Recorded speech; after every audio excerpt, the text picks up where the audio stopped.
Hope you can see this okay, guys. I just got something in the mail, actually last night, and I'm opening it up right now. Another toy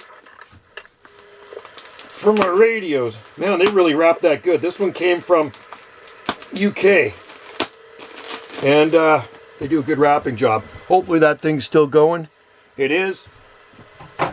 We all like toys for our radios.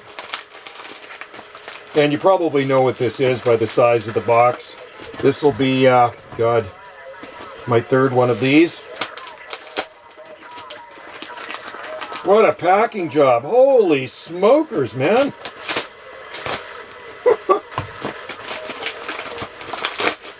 There we go. That's what I'm talking about. Okay.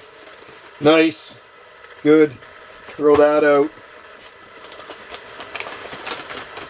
There's the invoice. Whoa, has the invoice on it. It is a RM203P kicker.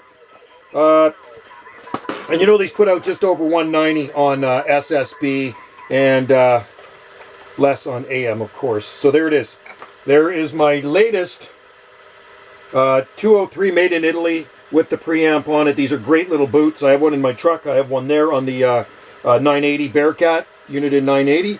And this one I'm going to hook up to something else. So there it is. I just unboxed it. Isn't that a beauty? Can never have enough foot warmers. All right, guys. Thanks for watching. Stay tuned for more videos here from Jungle Joe C Video Gates. Also, check out my other YouTube channel, Banana J SSI. Thanks for watching. I'll be listening for you out there in DX land. Cheers.